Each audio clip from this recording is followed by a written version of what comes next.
At a time when so many of us feel like our connections with people are distant and conversations are surface level, really engaging with each other takes intention. I'm Ashley Gould, the founder of Attend, an elevated, everyday home brand with products that set the table for meaningful spaces and gatherings. Our podcast builds on those spaces through dynamic discussions with open-hearted people, with the goal of sparking conversation around your table.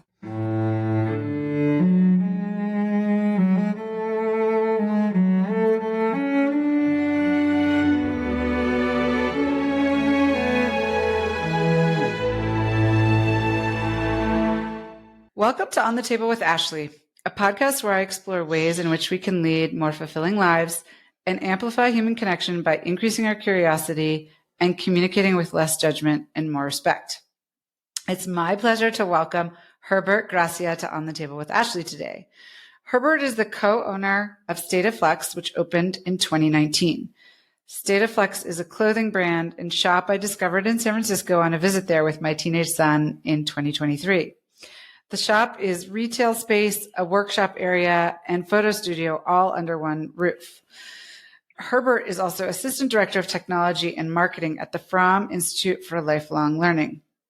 Before starting State of Flux, Herbert was the co-owner of FAZE Apparel, which stands for Fearless and Zealous Every Day.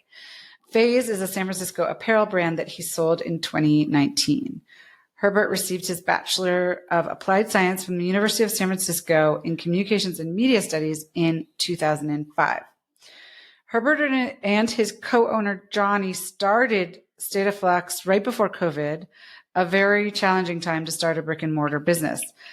As a new small business owner myself, I'm super curious to dig into the ups and downs of entrepreneurship with Herbert.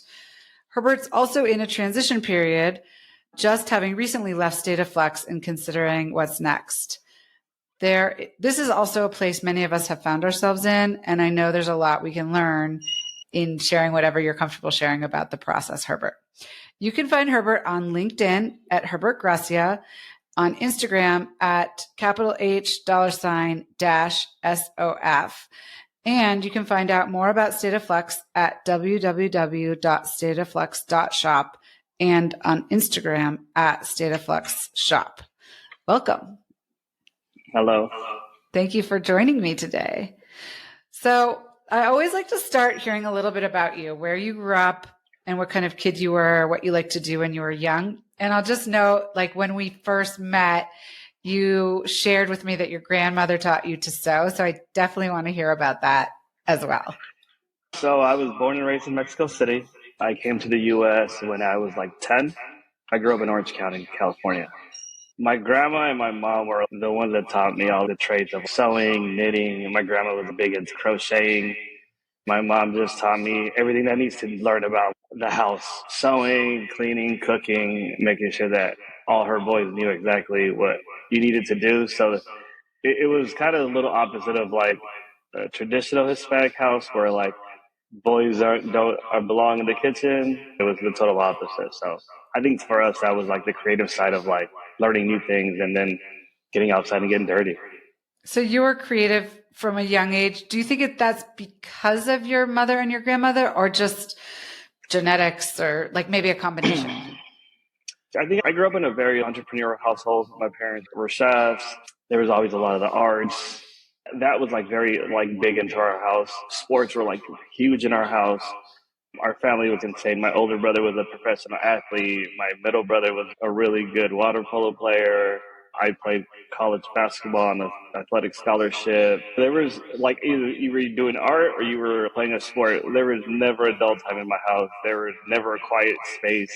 So we were super fortunate enough that my parents just allowed us to try a lot of things, and drawing and painting and coloring your walls different colors, trying out different hairstyles and clothing. If you wanted to tailor your clothes, you could tailor your clothes. It was not a dull moment in our growing up. So. And how many siblings do you have? I have two older brothers. Two older brothers. Okay. Mm-hmm. And so do you still have family in Mexico City? I have aunts and uncles, cousins that live there, yeah. And then, okay, so I know that you played basketball at USF. which is where I actually went for law school. Is that how you ended up in San Francisco afterwards? Yeah, I started at a high school. I went to a couple of different universities just to kind of, I was trying to figure out what was the best school for me as an athlete and as a student athlete, and trying to figure out, like, I think I graduated high school and I wasn't ready for college. Yeah. I knew I was a really good athlete, and I knew like sports was going to be it. But I don't think I never figured out exactly how to do the education side of it for the college, to be ready for college, to be honest. So like getting to college was hard, understanding that everything, you're so independent. When you're a good athlete, it's even worse. But I think when I got to college, USF was like my last stop. I think it was the last university that was like, "Hey, we'll take you. We'll give you an athletic scholarship. You need to be responsible." And it was. I think that being away from my parents, being away from home, not knowing anybody, obviously, like people on your team that you become friends with and you build a family, but I couldn't go home on the weekends. My parents couldn't fly me home. There was a lot of holidays that I stayed with my teammates or with coaches. Yeah. But I think that's what made me like grow up a little bit and understand, and I think it got me ready for like life after school. Yeah. I think playing college sports is pretty intense. I actually have heard that sometimes it's when you have so much on your plate that you actually kind of pull it together and you figure out how you're going to focus and get it all done, rather than having fewer things and more time, but somehow not being able to pull it together. So do you think it was this combination of really intense commitment to a team and knowing you kind of had to figure it out because you couldn't get home all the time that helped you kind of pull it together? Yeah, I think maturing helped me, not having that safe comfort zone. Yeah. And allowed me to take risks and figure out what I wanted to focus on outside of sports. I think after I was done with sports, I went through a couple injuries and surgeries. And I think after I was done with being an athlete, I actually experienced college and I got to enjoy the classroom, and I learned how to study and have time management, because even when you're an athlete, everything is catered. You go from like study hall to lifting weights to one-on-one to, to classes to this and that, and your whole day scheduled through.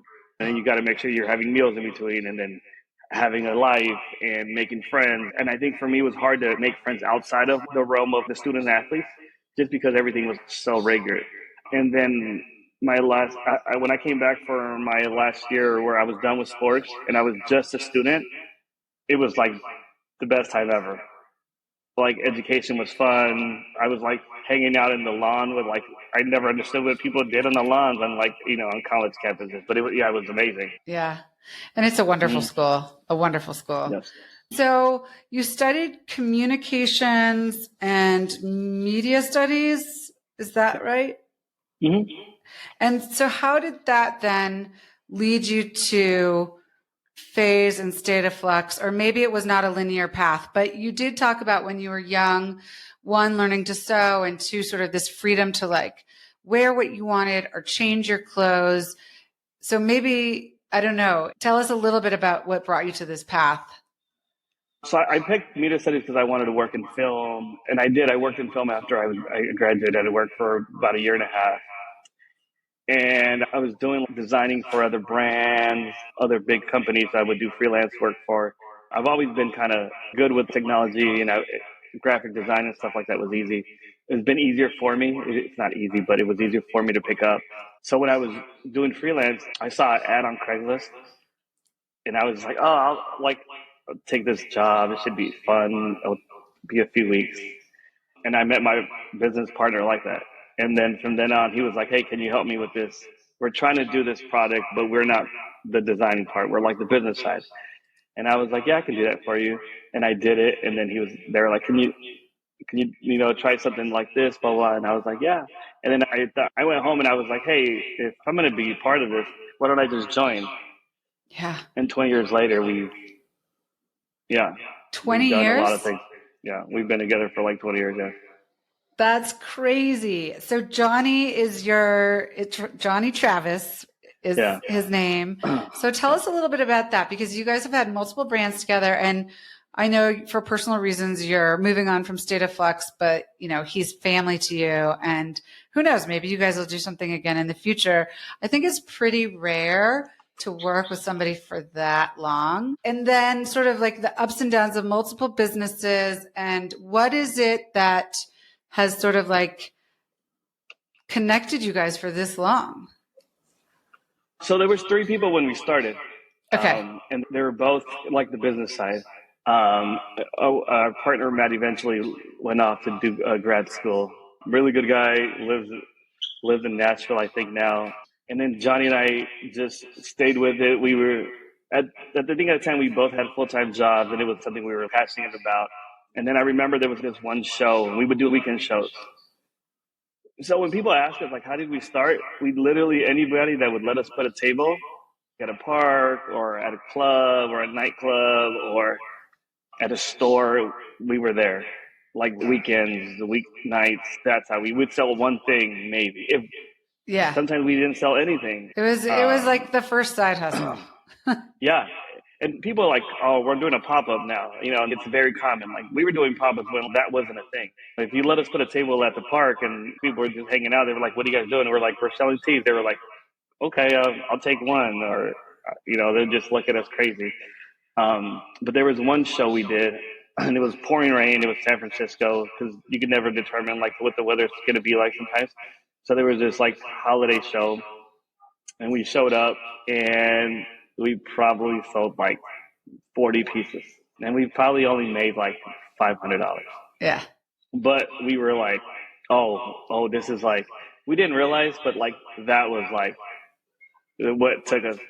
After that, we were just like busy, like nonstop. But it wasn't a reason, like we didn't have social media. It wasn't because somebody wore it. There's no real reason I can tell you like what helped our brand just to the next level. But like that show, people came in and they were just like liking what we were doing. They liked the brand. They liked what it stands for. And yeah, and then from then on, we were just busy, and it took off. Yeah. So that was mostly T-shirts at the time? T-shirts, yeah. T-shirts, sweatshirts, hats. And so would you take like somebody else's, and you see this a lot now, but maybe not at the time, like you take somebody else's T-shirt or sweatshirt, maybe it doesn't have anything on it, and then you would either screen print, or like, what were you doing? Yeah, we would do everything. We would screen print, we would design, we would get the production ready. We would rent a space we had a friend who had an art studio. He would let us come in and print, and we would come in with like big ideas. Like, we're going to do like 10 color design, and 6 hours later we'd walk out with like one piece. But like, we would have like, okay, we're going to go in on Friday. We're going to be there for like 3 hours. We'll be home by like 9. It was like 1 o'clock in the morning when we were leaving, and we'd maybe have like 5 pieces that we were like, we can sell these 5, these 20 like are not ever going to get out. Yeah. It's funny. I was listening to a podcast with Bobby Hundreds a little while ago, and he's talking about like the different colors, and like people don't realize how hard that is, Yeah. So you did a lot of experimentation, it sounds like. And what is how does that work? Like if you take, I know you did a collaboration I want to talk about with Timbuktu. Like you take a Timbuktu piece and you do your own thing. Do you have to ask permission, or do artists just like, is this like a thing that artists can do and then you can just sell it, upsell it? Like, well, how does that work? Growing up, like the street culture was like, you were trying to rebel, you were trying something new, you were trying to, outside the box. And we would get a lot like cease and desist letters if we were trying something right. A company would never want to be a part of it, especially large companies. Right. The project with Timbuktu was different because we knew Timbuktu. We knew we really appreciate what their product was and what they were from and what the quality of what they were doing. So when we decided to partner up and do something there, it was very like mutual. Like, okay, like you guys do what you do with State of Flux, and we'll produce the bag, right? So I got designing and figuring out like concepts and like what's the best way that we could share with like what State of Flux is with this. Yeah. And I did a couple of different mock-ups and different things, and we agreed on one, and that's the one we went with. And I think it sold out like in 3-4 days. I think I have one somewhere in my house, but yeah, we were like, friends were like, hey, can I get one? And we were like, we don't have any more. And then we'd call them and they were like, let me check the store. I think we're out, you know.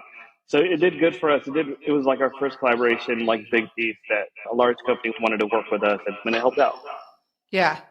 But for like just regular t-shirts, like you could just take, I mean, does it even matter what the brand is of the t-shirt, or maybe it does matter for street culture? I think it's so different now. I think there's so many. I mean, social media makes it so easy to like, I want to start a clothing brand, and like you Google it on your Yeah. phone, and then you have like 20 printers that are like, we'll print whatever you like, and they'll ship it to you, and you want a label, and you wanted a bag, and you want, you know, this and that. Yeah. So it's changed the culture so much because Yeah. it's so easy and it's so fast. Yeah. Before you'd have to go into like a print house and like figure out like, hey, I'd like to do this, and they would be like, our minimum is 72, and you're like, okay, right. So our first show that we had when we started our brand, we got our first production. We had like 4 designs, and the production company was like, you have to do 72, and we were like, we'll sell out, no problem. We went to the show and we brought like boxes and boxes and boxes because we didn't want to turn a customer down. We sold 1 piece to a friend. And so then how do you like not get discouraged? I think is like a lot of people starting businesses, it can be very slow at first. And it's funny because you say with social media and with all these printing companies, it's easy, but it's also so much harder because there's so much more noise.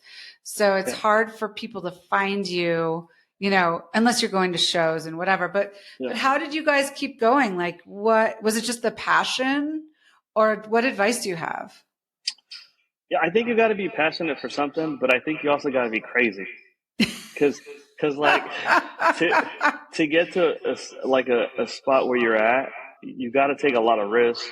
You got to get a lot of support from people, whether it's like your partners or like your girlfriends or your family. Yeah. And it's not always like money; it's just like very mental. It's like this industry. Every industry it's hard, but like this industry like changes so much, and you got to be built for it, because you get broken down really fast. You can have mental days, you can have physical days, and there's a lot that comes with it. Someone makes a comment about your clothes. The worst to me, I would tell my partner, like, okay, I'll design it, you sell it. Yeah. Right? Because I had a hard time. People would be like, I don't like this. I hate this color. Blah, blah, blah. If you would have made it in this color, I'd have bought it. But, you know, there's always a lot of opinions from people. And that would get to me. So I'd be like, well, maybe next year, next season, and we'll do this. And I never wanted to design for like what people wanted, because you can get that at the mall. Right. I wanted to design for people that would come in and were like, oh, okay, like I like this. This is different. Or, you know, I wanted that mentality, that for you to think different, you know. But it's hard to listen. It's hard when like there's so much noise. Well, yeah. I did an interview with a French sculptress named Salome Cousso. We have some of her one-of-a-kind pieces on our site. And she said, and I think this is kind of what you're saying, like, it's like you're giving your soul publicly. Like, you design these pieces, you put them out there in the world, and it really can hurt if people, like what people say or how they react. And a lot of people who are not artists have a hard time understanding that, because you are choosing to do it. Yes. But it's also like, it's like what you're spending all of your time and energy and effort doing. And so if people are not, if they don't like it, then it's like, can be extremely painful. Yeah, I think that was one of like the things with like the industry, is that as we got a little older and we were making more product, it got a lot of things became a lot easier to produce. Yeah. So people couldn't all of a sudden be like, well, I'm just going to go do it myself. And, you know, and you go online and you search, and you go on like Alibaba, or you go on all these other sites where you can get 5 things made, right? And you'd hear people like, well, I'm a designer and I have a brand now. And you're like, okay, you made like 2 things. You know what I mean? Like it's a whole thing that goes into it. I always love the comment of like, how many lines have you made in order to call yourself a designer, or are you a designer from the first piece you make? Like, you know, where do you start? Right. But I think it is very mental. It's very heavy. I would design pieces that were like 60 things, and we have to narrow it down to like what we can actually afford as well, you know, as a business. And I think that's the hard, like the part of my partner who had to make sure we were able to finance things and stay on budget in order to compete and to run a business in San Francisco. Oh, yeah. With FAZE, did you ever have a retail location or was it all through shows? No, we had a retail. We had a retail for Okay. about 12 years. So we were, yeah. Okay. And then why did you decide to sell that and start State of Flux? That's it's a touchy subject. So I'll keep it short. We were in a lawsuit Okay. because somebody was trademarking our product and making a lot of money off of what we were doing. They were a lot bigger company. They were a lot of bigger funds.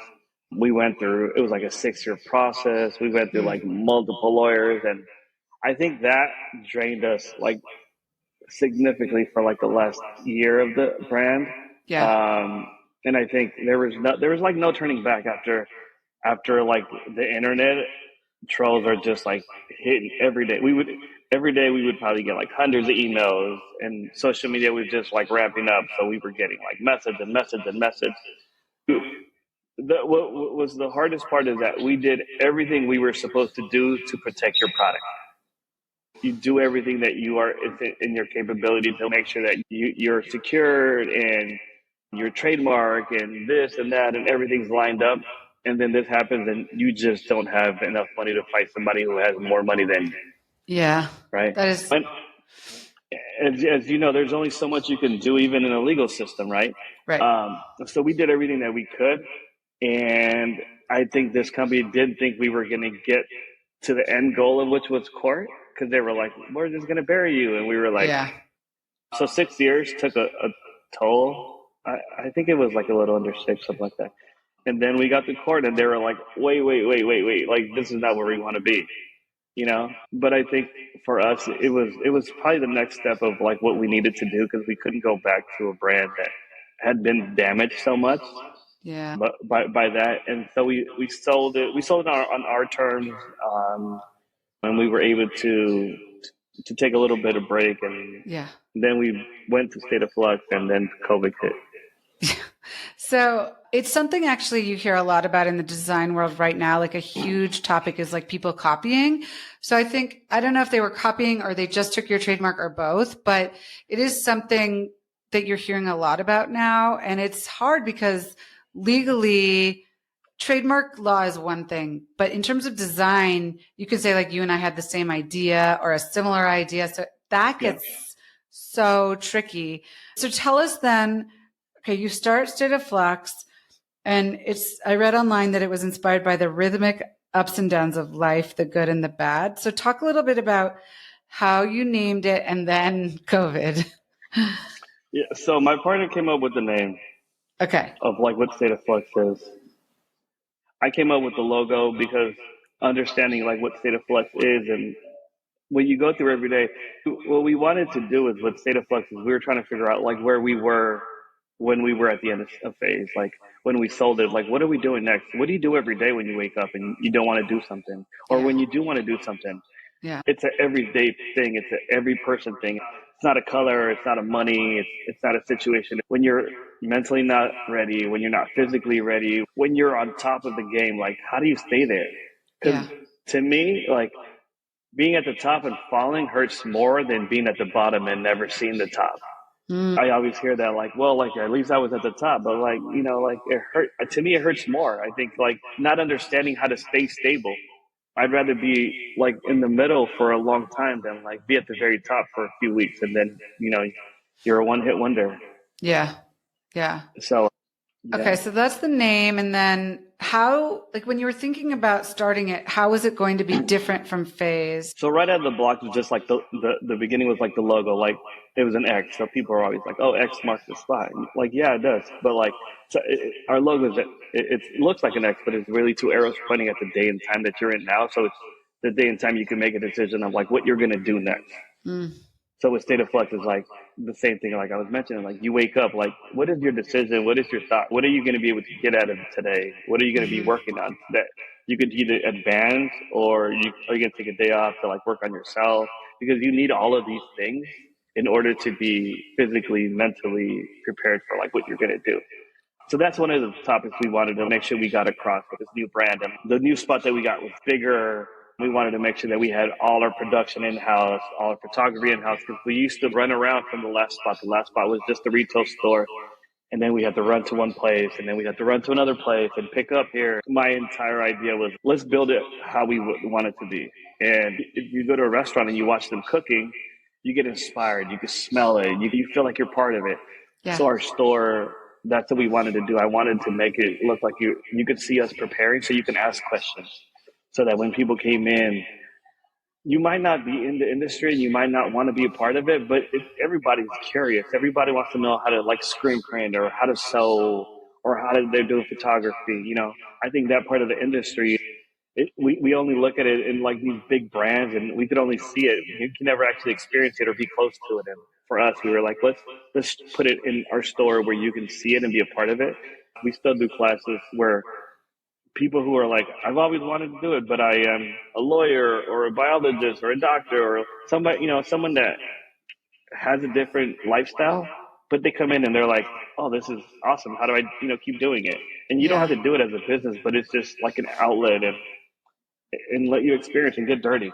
Yeah. Well, so I have to say, like, walking into your store, and I suggest if you're in San Francisco, go check it out. Like, I think it's like maybe half of it is your workspace. Is that about right? Mm-hmm. Square footage wise? So you're like, and you have, I don't know if it's glass or plexiglass, or you have something, but it's see-through. So you can see what's in the shop. You can see that workspace, and it's pretty differentiated. Like, I'm not sure I've ever seen that before in a store. So it's so cool because you really get the sense that the work, what you see out in the front, now I know where they're making it, and they're customizing it and they're making it unique. And that's really cool. In retrospect, are you happy you did it that way? And would you do it again?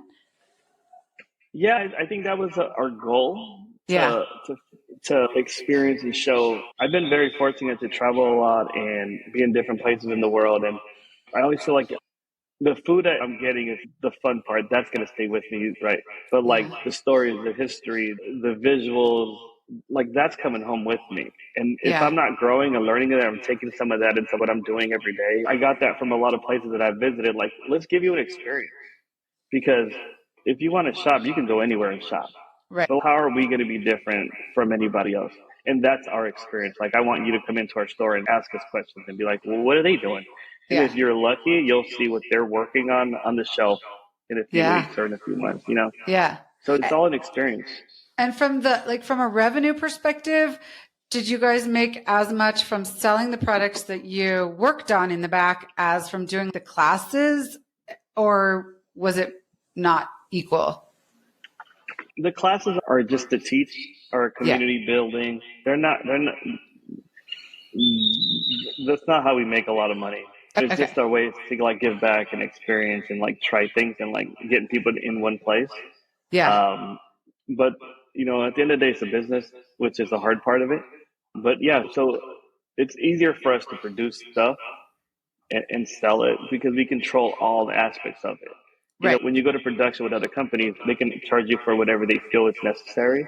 Yeah. And you're at the mercy. Right. We still produce with other people because we can't do everything ourselves. But the things that we can produce, that's why we have a workshop, so that you're able to control as much as you can. Well, so in your workshop, it kind of looked like every piece is kind of like a one-of-a-kind piece. Is that true or not true? Or would you do like, okay, I have this design for a t-shirt or for pants, and I'm going to make 20 of the same thing? I mean, they're still going to be individually done, but was it more like one-off or like small batch production, or how would you describe it? So there's two things. So we would do some production that was like one of a kind. Okay. And then we would do production for like the seasons. Okay. Yeah. And so talk about that and how that was different from FAZE. Like FAZE maybe was more t-shirts and sweatshirts. I think State of Flux is like all kinds of clothing. I saw pants and jackets and like all kinds of things.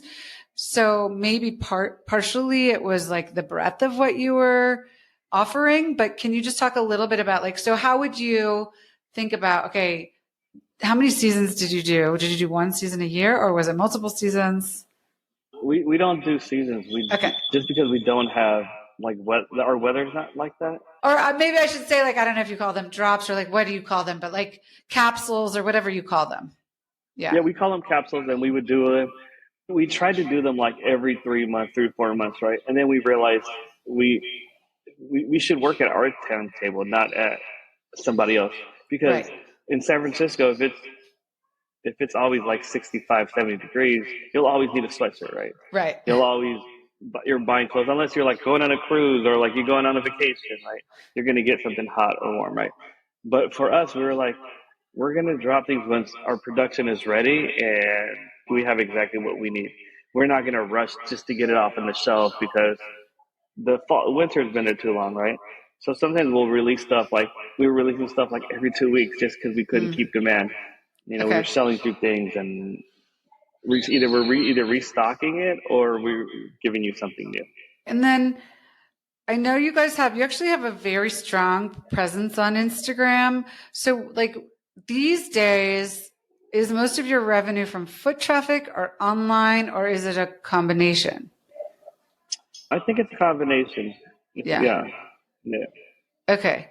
And is like your Instagram following more like on the artistic side, or are those people coming to buy, or do you not even know?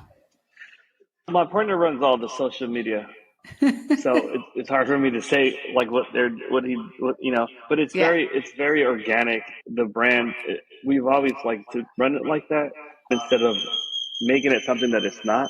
Yeah. Stay very true to what the brand is and like the experiment and like delivering what it's going on every day and things like that. Would you ever did people ever come to you and say, can you make me a jacket, or like really true one-off pieces? Yeah. We would get a lot of that. And then you would tell them what the price would be for like a one limited piece. But we do product for like a couple of schools. We've done for a couple of tech companies and a couple other businesses. It's good because a lot of people that are in like the city or the community would rather spend their money in like a small business like us because they know we have the capability to do that. Yeah. And we really appreciate that because you can buy everything online. It's very simple. But when you think about where your money is going, it's more powerful. And also supporting local businesses. Yeah. Which I think is kind of a trend, hopefully stays. I hope, yeah. So did you do all of the design for every capsule, or did you have help, or how did that work? I designed, and then I had my partner, I would bring it in, and then we would talk while we're doing certain things. He'd give ideas or input on things and colors or things he might have seen somewhere and say, hey, check this out, right? But I've been designing the brand for the entire time. So now they have to find somebody else to do that? No, we have a few things lined up. I have some lines that I've finished. The brand is like in perfect hands. It's a very healthy brand. The business is healthy. I just need a break. I need to figure out what else I'm going to do in life. And it's very interesting. I've told a certain amount of people, like, hey, this is what's going on, right? And people in the industry are like, you want a job? And I'm like, no. The last thing I need is to like go from one job to the next. I need to figure out what I want to do with my next project, or I'm not sure yet. But I am taking a little bit of break to figure out. I think it's so smart. So many people, or most of us, moved like directly from one thing to another. And it's very difficult to reflect and integrate what we've done and what we should be doing next if we're constantly busy. So I think it's awesome that you're doing that. So yeah, keep saying no to people. And it's like you set a period of time. Like for this period of time, I will not entertain anything else, right? And then you have to make sure you're actually like doing the work. So you're actually like figuring out what you want to do next instead of just like enjoying the sun. Yeah. I mean, I think this is my only time that I haven't had any deadlines or anything like that. So I'm trying to learn how to self-care, which is very new to me. Yeah. I have 3 children and we've been running around for the last month here on vacation, and I've taken more naps than I've ever taken in my life. It feels good. It feels like I'm trying to figure out what makes me happy, listening to my body and eating different things and spending time with them. My daughter loves the arts. So we're doing clay because I've always thought about it. She was like, let's do this. And I was like, yeah, let's do it. I feel like all of these things that are healthy for me are healthy for my design side. I'm taking a cooking class. I feel like I'm just experimenting with everything that's around me so I can figure Yeah. out like what's healthy for me and like what I want to do on what I would like to do next. So are you doing anything? All those things sound so great. Are you doing anything like journaling or like listening to podcasts or anything to try to distill like what does come next? Or are you just thinking it will kind of come once you find an equilibrium again? I don't know if to be honest, when I was like, hey, I'm going to not do this, it was very like stressful and Yeah. it felt like more stress than what I would think would be like, oh, it's easy, it's off my shoulder, right? But it was more stressful to like not wake up and like look at my calendar. Right. But taking this break has allowed me to not do that. I'm not a big journal fan, but I love waking up early and going on long walks. Okay. That's like my therapy. So I've been doing that. And I love, like here where I'm at, it's like a small town. And I wake up and I talk to people in the morning and like I'm making friends with these old ladies at the corner, at the coffee shop. But I feel like just allowing everything that I was working on, like come off, will give me time to figure out what I want to do next. And if it's fashion or if it's in the fashion industry, whether if I'm selling or designing or creative directing or something, I think I would like to try to go into the creative directing side where I'm not actually physically designing anymore, but making sure the brand is getting what they need, figure out like new avenues for each other. But for now, I don't have any rush to try anything. I think I'm very fortunate to be in a situation where I could do that. Yeah, definitely. If I wasn't, then I think it'd be different. You know, I think that allows me. I mean, to be honest, like so many people can only do that, take time off. I would hear friends be like, "I'm taking a gap year," and I was like my parents are immigrants. Like I was an immigrant. Like I would never do that. You know, like my parents worked too hard to get to the situation where I'm at, and for me to be like, I'm gonna take a year off to find myself. Like, but that took for me to understand that. It took people saying like, hey, you can take the pedal off the gas. Yeah. And understand that you can do that. You know. Yeah. Well, You know? I actually think it takes courage to do that, you know, because it can be very scary to stop, especially something that's successful, like to stop and you don't know what's next and you don't know what's coming or when it's coming. So I think it takes a lot of courage, but also there must have been something in you that was like, I need to do this and that you listened to it. So, and a lot of people don't do that. So I'm actually not a big journal person either, but I know a lot of people find it useful. But I think like the walks sound sort of like maybe that's your journaling in a way, like you're processing it. You're just not writing it physically down. Yeah, I think that helps me like neither not think. It's also like my quiet time. Yeah. Because when I have my kids, there is no quiet. Right. My kids wake up at like 6 in the morning and ready to go. And I kind of love it, even though it's like 6 and I'm like, oh, like, come on, guys, right? But like, what I've realized I only have so much time when they will do this with me. Yeah. How old are they? And they are 8, 10, and 13. Yeah. I would say for the 13-year-old, very little time. Yeah. But yeah, I mean, it's true. There's this period when our kids actually want to be with us and they love us and they think we're like, we know everything. I have 2 teenagers. Mine are a little older. So guarantee you that changes. Yeah. You talked a little bit about community and the classes that you would do in the store were really for community. I think you guys did some other, like you were very focused on community and State of Flux. And I don't know if this is where FAZE was located, is in the Mission District of San Francisco, which is a very cool area and seems kind of tight knit. But can you talk a little bit about the importance of community and what you guys have done over the years? Yeah, I think one of the big things that were important to us. I'm Mexican and my partner's African American. One of the big things for us was going into community and letting people that look like us feel they can do it, right? That was one of the big things. My partner does a lot of speaking at a lot of the schools. He's a San Francisco native and I went to school in San Francisco, attended college in San Francisco. So everything is like been there. So it's really important to see people in your community, see that you can try new things and be new things and not always be the employee, right? Like, you know, it's a lot harder. It's a lot of responsibilities. And like I said, you got to be a little crazy. Sometimes we don't try that unless you see somebody, right? Or unless you get mentored. And it's hard to get mentored when someone at the top doesn't look like you. I always tell my kids, I want you guys to be able to turn down the job because you have the qualifications and not get turned down because you're not prepared for it. Right. So when we would see these kids, we'd say, well, what do you want to do, right? And it doesn't have to be fashion, but you should be able to obtain higher goals than what it's available for, for the community. Yeah.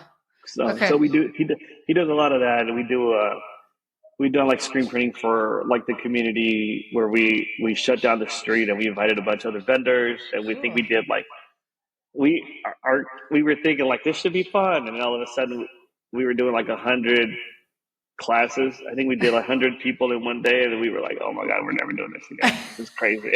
My staff was awesome that, and yeah, we kicked butt. And I think there's a lot of things that are in the work for the brand, and to make sure that we don't just take, you also have to give in the communities.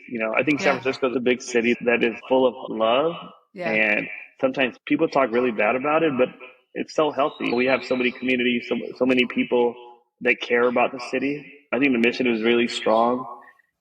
And I think it's healthy enough to like, you got to build it. You got to put the money into the neighborhood and give back and not just take. Do you have any stories? Like, do you have a story behind, you told us a little bit about the Timbuktu product, but like a bestseller or something that was like super unique or even surprised you with like how it was received? I think, what was it, last year? We started the year a little slow. I think it was like a really, really, really rainy season that like felt like it was never ending. And then, you would tell people and they were like, but we need the rain, right? So it's like but we released I think our first quarter was a little low, and second quarter started a little low, and then we released our summer line. And we did a couple of pieces that like sold out in the one weekend. And we were like, oh crap, right? Like, for us, that's really bad. That's not a good thing because we're producing everything. So now we have to run back into the workshop, and sometimes things we do take a little while. Yeah. So, there's pieces like that where it's like a gift and a curse. Yeah. So if we have to go back for production, our future lines are like all of a sudden stuck. We can't start the new stuff. And then we release it, and then all of a sudden another piece is going crazy, and we're like, oh, right? So now we're running another piece that we're trying to catch up on. And then some of our hats were just going off the walls, and we were like, okay, let's try to get our manufacturer who produces our hats. So like, if you could do another few hundreds, right?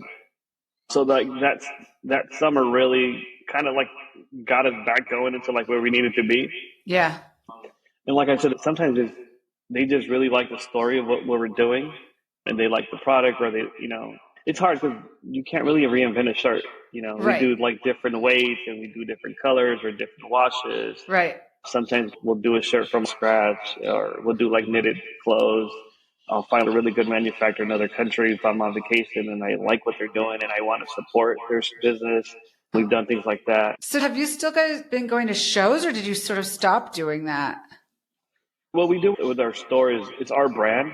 It's probably like 80% of the stuff that we carry, maybe like 70. And then my partner does a really good job about buying other brands. So we only carry brands that you can't get in San Francisco. Okay. And since we've been in the industry so long, we have all these connections with sales companies and agents, and they'll just say, hey, like I got a new brand from Indonesia or Taiwan or Mexico or Italy, or we'll be on vacation and I'll run into something, or he'll run into something, and then, we'll be like, check this out. And we picked up brands like that, but we try to be, and then there's brands that like no one's ever heard of, and then we start carrying them, and then people are coming in for them, like, so we've helped brands like that, like get into the market. And what about getting your brand in other stores? Do you try to do that or not at all? Not yet. Okay. I think we're taking our time, because I think once you get into like the wholesaling, it's like a different monster. And now I gotta make sure we gotta make sure we deliver on time for somebody else's deadline. Yeah. So you're not going to the shows like where you initially went and you were like trying to sell t-shirts. You're not going there to sell your own stuff anymore. No. Okay. No, that was everything at first. We've done it. We actually did Outside Lands with them a few years ago. And so we had a space with them at Outside Lands that they invited us. and it ends up being like an additional store to the regular store you're trying to run. It's hard to, yeah. Yeah, you got to produce just for that. And Right. sometimes it's good, but a lot of times it's additional. More work. Yeah. And what is it like? Like, do you guys have tight ties with other shops? Like, I know Huff's down the street. There's like a bunch of shops in the neighborhood. Do you guys have relationships with all those people? Do you have any formal or informal group where you all like are connected, or are you kind of all doing your own thing? How does that work? It's hard to like have a full connection, but one of the big things we do is like, and I know a lot of the other brands do that with us, is like when somebody comes in, they're like, hey, what else should we visit, right?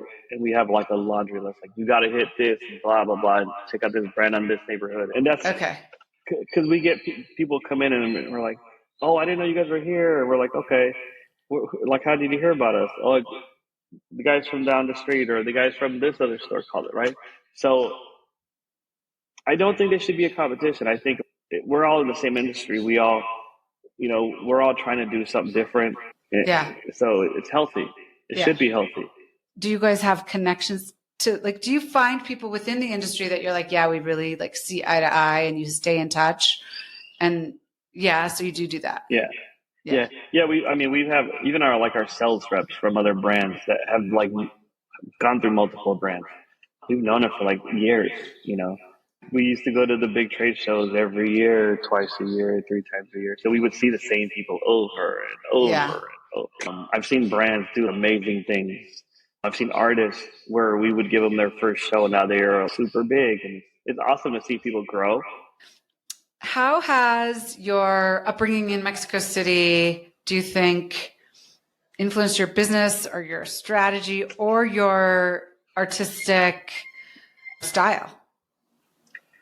I think I was so young when I was there. I think a lot of it I just got from my parents. I always wanted to try something new and not give up on the things that they were given. And I think that has helped me try new things, go outside and see the world. Yeah. That's why, like I was telling you, here I go on my walks and every day is like a different route.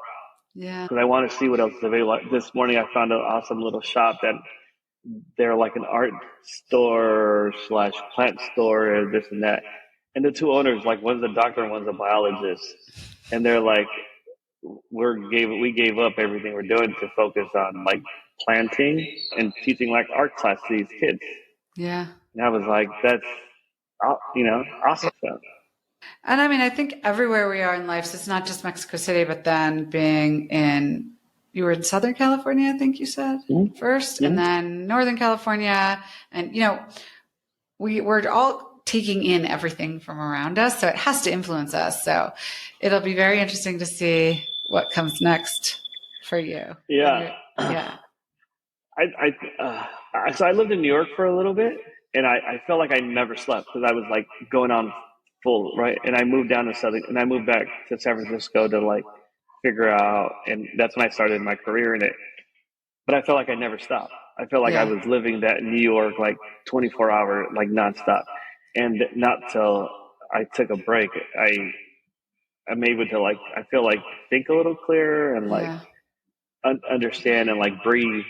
But I think it's a crazy life that we live every day without realizing, looking at our 100%. calendars. Sometimes our calendars are like insane, and we're like, when do we break? On Saturday and Sunday, and then on Sunday we're complaining about Monday. Absolutely. I've been trying, like, since we moved to Park City, to try to just like slow things down. That was actually a big reason for our move, is like, just like, we don't know how long we have here, right? Have you had any mentors or influential figures other than your parents and your grandmother who have inspired you or guided you in your entrepreneurial journey? I had a boss at the From who was really, really big and kind of just pushing me into like just try new things. And I think going back, I feel like that's one of the things that helped me understand where I am now, because my father passed away from cancer. My boss passed away from cancer, and their entire goal was like, let's get to retirement, right? And then you'll find a place and live life and blah, blah, blah, right? And then I saw that not happen. Like, you're watching them kind of slowly melt away, right? And I was like, I never want to get that, right? And then I would think like, well, I only have like 20 years to like I retire, or, maybe less or maybe more, right? And at the time, I would tell my wife, like, that's horrible. Like, we live so hard, we work so hard just to get to this goal, right? And it's a very mental game, right? Because we're rushing through these like 20 years. We're supposed to be healthy and we're supposed to be taking all these things. And, if you have children, you're spending time with them. But you want to get to like when you're 60, 65, where like your kids are a lot older and hopefully you're healthy enough to move around and you might, Yeah. and I didn't see that for them. So I see my mom like traveling and enjoying her life. And I was like, that's awesome. But I don't want to wait until I'm 65 to do that. Right. I want to do it now. I have a farm and I go farming and, I do different things and people are like, well, what are you going to do now? And I'm like, I don't know, but I'm not in a hurry. I want to enjoy life now somehow, figure out how to do that. I think I used to be very career driven and like money driven, because I thought that was like healthy. And it's not, because it doesn't matter how much you make or how much you don't make. Your life doesn't change. I've seen people that have a lot less be a lot happier. Mm-hmm. And I've seen a lot of people that have a lot more be a lot way worse situation mentally and physically and emotionally. So I think learning that helps me, or been seeing that helped me understand and take a step back and say, like, I need to enjoy life now. I want to be as happy as my kids are happy. And like, if we can figure that as adults, like if we get like a half of the day with how they feel about being happy, like, yeah. Well, it's so interesting. So my focus for my brand Amatonde and then also for this podcast is like increase human connection, increase curiosity, and decrease judgment. And I have an episode with John Cohen, who's a pollster, amazing and brilliant. And he had given this TED Talk, I don't know, 10 years ago or something. And I can't remember the name of the person he did the talk with. He was at SurveyMonkey at the time, and the person who he did the talk with is in research and education. And their focus was on curiosity. And they were saying how kids up until middle school, they're constantly asking questions. They're constantly curious. And then around the time of middle school, we like stop asking questions. And it's partially, I think, society like telling us either we should know the answers or we shouldn't be asking questions, or we're like more aware that other people are thinking about us or judging us. So we need to get back to like pre-middle school. Like to me, like that is like the goal. Like let's get back to pre-middle school where we were super curious about the world and we didn't have to have an answer to have an answer. It was really just like to learn. So I love that you're kind of trying to get back to that. I really, really believe in that. And so September will be 10 years since my father died of a rare cancer. He was 69 and he had cancer for 14 years. It was like an incredibly difficult time. And I don't know how recently you lost your father, but I'm really sorry for your loss. And I do think, maybe part of the gift is taking the time and saying like, what can I do now? Because, the other thing is you hear with like athletes who are extremely successful or business people who are extremely successful, and then they achieve some goal that they set out for themselves. And then they're like completely let down because they achieved it and they don't know what's next. And I think that the more we can realize like it's actually the journey and not the achievement of one thing, the more like happiness and peace and all of those things we can have. Those are elements of being human. And I do think like we suppress them too much. Yeah, no, I think you're 100%. My father passed away about 10 years ago. And I think when it happened, I was sad and like, you got to get back to work. Yeah. Right. And you're like, okay, like you're at the funeral and you're a few extra days and you help my mom. And then I was gone. And then like she was alone. Yeah. Right. Because we didn't live in the same, she lived far from me. Right. And I've had other people who passed away. And then it was the same thing. It was like we were just going through this motion of compressing the feelings. Right. Because sometimes we're not supposed to talk about it. In my community of Mexicans, it's hard for kids to be like, oh, I'm sad. And to be like, you're not sad. Get back to work or get back to do it. Right. Luckily, my mom is 100% the opposite. Like, I remember in high school, she would come to a sporting event and she'd be like, I'd go see her in the stand for match, give her a kiss, blah, blah. And my other friends were like, what are you doing? Like, you kiss your mom before she drops you off at the school? And I was like, I've been kissing my mom and dad, since I was like a Yeah. baby. Why am I going to stop now? Like, we're very emotional, like, family, Yeah. right? So, like, having to be able to experience that and, like, teaching my children, like, it's okay to, like, have emotions and cry and, like, feeling, right? And, like, and be mad at things, Yeah. right? I also think losing is very important because sometimes when we're really high achievers, we haven't lost. And then one thing does it, and then the camel is done. Like, Yeah. we don't know how to recover, Right. right? So I Yeah. feel like I've been very lucky. I've wanted a lot of things, but I feel like where I'm at now, I lost, and then I had to figure out how to be healthy about it. And it's okay, like, this will pass, this too shall pass, Yeah. right? Like, it's interesting, like, when things were going not good for me, like, there was all these quotes going all over the place, and I was like, am I being hacked? Is the computer, like, listening to me, right? But I feel like learning how to lose and, like, learning how to cope with things and, like, understanding, and I think for me, this is why I'm trying all these other art avenues with, like, my kids or myself, and, like, just trying to, like, learn other things. I want to learn, like, just different things with my hands, and just try something else. I know I'm good at, I can sew, and I know I could use a computer really well, but I want to learn paint and drawing and different avenues and cooking and all these things that are hard for me, Yeah. so that I can get back to being like a beginner. Yeah. I think it's such And a I think, beautiful idea. I think as, like, artists, and especially people that have really high education, we are very blessed, but we don't know how to go back down. Well, to me, it's sort of like, I love this concept of, like, be a beginner again. I'm going to adopt that, because I do think a lot of what I'm asking people to do is to be a beginner again, and to have, like, the curiosity of a beginner. There's so many things that we don't understand. Like, we may think we understand, but we don't, either culturally or politically. And as a society, I think we're going to get back to a much better place if we can sort of be the beginner again, and just, like, genuinely ask questions like, why do you think that? Why do you feel that? And try to, like, understand the other person instead of, like, judging immediately, So I love this idea of being a beginner again. I'm totally adopting that.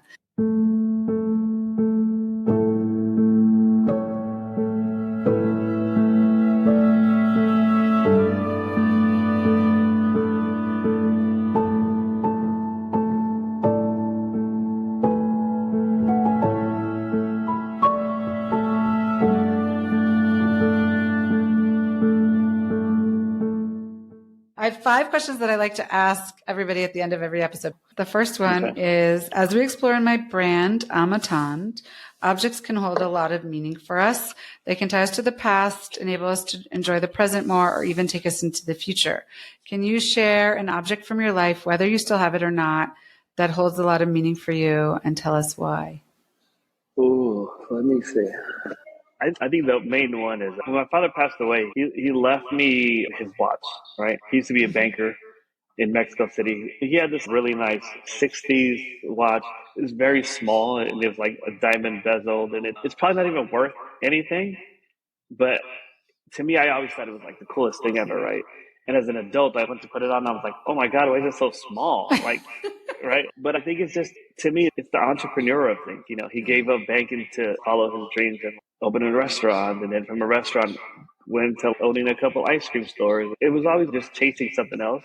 And I think it's always been the entrepreneur side of, like, I know the watch is not the meaning of money, but it's like, what else am I going to do next? And I think if I can figure out, like, keep that with me and, like, just keep chasing something else, I don't ever really want to stop, but I just need to figure out what the next thing will be. But I think, to me, it's the watch. Yeah. Yeah, that's cool. Can you share a favorite tradition with us? It could be something from when you were a kid, or something you do with your kids today. Could revolve around food or anything at all. I love cooking with my mom. And I think now, having her with me here on vacation, it's like her and my kids are learning, like, she's teaching them how to make certain dishes. And so just being in the kitchen, like, no devices, no phones, no recording it. I used to be like, record this and, like, see how they're doing it, right? And, like, no, like, some things are just meant for, like, the memory. I don't even remember how the recipes are half of the time, but just, like, being in there and, like, experience that, and, like, having them experience that, I think Are you in a phase in your life where you enjoy entertaining in your home? Why or why not? I always like having people over. I think it's harder when my kids are so little because Yeah, you're uh, so busy. I feel like I was cleaning just to have people over, right? Yeah. But I think in the future, I would definitely love to have like dinners. I'm very big into like family dinners and having people over. I'd like to learn how to do like charcuterie boards and Well, things like that. maybe you're going to choose a gift from my store, and maybe you want my cutting board, which is a beautiful red oak board that we've designed, and it's made in Indiana, and it's like doubles as a gorgeous charcuterie board. So, well, I'll show you Okay, it, and you can yeah, decide. But I like to ask this question because people have really good tips, and then people also go through like seasons in their lives where they are like to do it more or don't, and a lot of it is like, how clean is my house, or do I have to clean it up? And yeah, so many guests have said like, just like embrace the mess. Like nobody cares if your house is messy. It's yeah, really just, and you can like do a potluck, like bring something. It's just about being together. And there's like, you just never know where it's going to go, you know? And there's something beautiful about that. Do you have one or two top resources, books or websites or podcasts or anything that you can recommend to listeners? It could be related to like your entrepreneurial journey or cooking. Like, I mean, honestly, just something that you love. I don't know if I have one. I've been big on like reading or listening to Yeah. books online while I Yeah. walk, but I really get them all from like my wife. I'm like, hey, she's a writer, so I'm like, hey, I either read hers or like, what's the new book? So has your wife written some books? She has 3 books out. Okay, you'll have to tell us them and we'll put them in the show notes. Yeah, So obviously you've read her books. yeah. Yeah. No. I'm gonna be honest. I don't read them. I listen to them. Okay. Well, that's the same Yeah, thing. That yeah, totally yeah, counts. yeah, Did yeah. she narrate them like the No, audiobooks or no? Okay. I know no, sometimes yeah. the author does, which is so cool too. Well, you've already talked about your morning walks, but is there something else that you do for yourself, like a practice, a focus, or a daily routine that helps you with your wellness or your success? And maybe it's just your Um, walks. I mean, not just. my That's amazing. no, my walks are big. I try to meditate, but Mhm. that's something I've started with in the last couple of months because I feel like I wasn't getting a lot of really good sleep just because of the things that I was kind of going through and trying to figure out like how to arrange different things on my Yeah. day. So like after I stepped away from State of Flux, it's been such a big part for me. So like to just leave it's hard. But I think meditating, turning my phone off, and that's one of the big things I've been trying to not be so much on social media because social media is such a great thing, but it's such a like a competition. You know, Yeah. I'm not doing anything, and it's like such a mind game. Well, I think it's great that you're trying. I've also read and heard there are like lots of different kinds of meditating. So like frankly, your morning walk is probably a meditation. It's just a different kind of meditation. And Yeah, that's my kind of meditation, I think. Thank you so much for joining me today, Herbert. It's been so nice talking to you. I'm so grateful to you for sharing like your entrepreneurial journey and then also like this moment that you're taking this break and figuring things out. And I think it is, I kind of say it's like a blessing and a burden to have the time. It's a blessing that you can take it and it's really actually hard work. And I think sometimes people don't understand that, but the fact that you can and you are doing it, I think is awesome. And I'm definitely going to follow you and see what you decide to do next. thank you for having me. I had an awesome time. Oh my gosh, it's my pleasure. If you enjoyed the show, please rate, review, and subscribe wherever you're listening. It helps us reach more people who just might need these conversations. If you have ideas for future guests or have feedback, you can reach out to us by visiting onthetablewithashley.com, linked in the show notes. On the Table with Ashley is presented by our elevated everyday home brand, Amatond, which you can find at amatond.com. That's AMEATENDRE.com. You can follow us on Instagram and TikTok at Amatond. Thanks for listening.